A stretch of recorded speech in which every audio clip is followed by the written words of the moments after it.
Well, I hope your day is going well. In this video, I want to just turn and talk a little bit about career preparation. We talk a lot about mastering content, and that's important. But isn't it weird if I, let's say, for example, know that I want to be a doctor, but I'm spending a lot of my time learning economics just for fun, right? And that's fine. I could do that. But shouldn't I also make sure I make time to focus on chemistry and physics and mathematics and biology? See, that's very important because I know where I'm headed in life.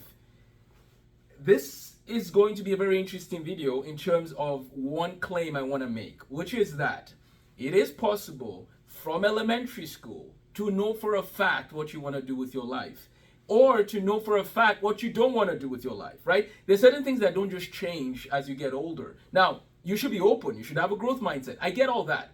But some kids in elementary school are doing math during the day, in the afternoon, at night, on the weekends. I'm beginning to think that child might want to think a little bit more about engineering and science and medicine or something, right? Or there's some kids, all they want to talk about is the political details and things that have to do with humanities and reading more books in the humanities and teaching people grammar and helping people understand things. See, maybe they should be thinking of a different field. We should still teach them math, but we should really keep an eye out, right? Parents and teachers should be keeping an eye out on, hey, that kid is gravitating in a certain direction. Let's introduce them to a doctor. Let's introduce them to a lawyer. Let's introduce them to a teacher and see if that's something they're maybe interested in. Job shadowing is so important when it comes to career preparation. But here's the claim I want to make, though. More again, it is possible to know beyond the shadow of a doubt what you want to do with your life at a young age. There are a lot of people going to college who don't know what they want to do with their lives, right? So why aren't we spending more time talking about career preparation? And there's no pressure. See, America has one benefit that other nations don't have. And that is you can pivot even when you're 50. You can be 50 years old and go back and be a doctor. You can't do that in Nigeria. You can't do that in many countries. Like, maybe you could try. It'll take a lot of prayer, fasting, miracles, and a lot of things to change in the whole system. In America, you can literally decide, I want to go back and get a 4-year degree in chemistry. And you can find yourself doing that.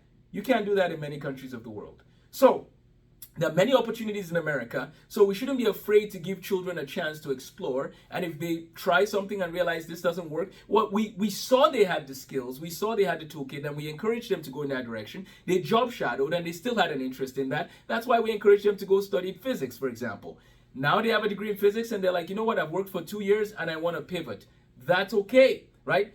So they can pivot, but it's important that we give them a chance to start somewhere. So please consider reading this book called Career Planning for Teens, which is written by Seth Hicks. I just thought it's a pretty cool book to help people think through these things. So please check it out, and then let's talk more about career preparation. It is possible to know at a young age. What do you love to do? What are your skills? What are your tools?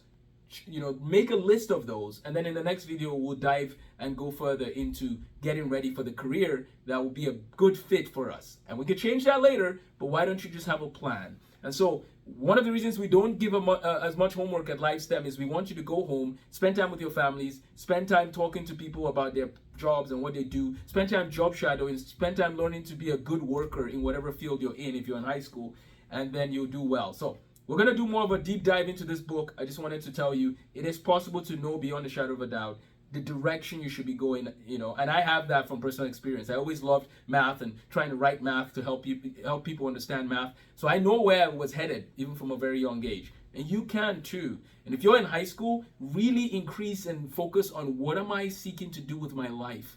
Have direction. Make sure it has a high return on investment. We just saw that places like St. Cloud State University are closing some departments. That might be a hint to maybe be careful with some of those majors, or maybe just find a way that you can make those majors work for you. But have a plan before you ever step foot in a college. I highly discourage people going to college without a plan. Have a plan. Even if you have a full ride, have a plan. Because what if you have a full ride, but you really want to be an electrician? What if you have a full ride, but you really want to become a plumber? Well, why are you going and studying communicating arts when you know you want to be a plumber? Make sure you shadow people, get a lot of time on the job, seeing what people do, get a journal and write down what you're learning from those people, and then go from there. Send me an email if you have questions, but I believe young people can find their calling at a young age. Thank you and have a blessed day.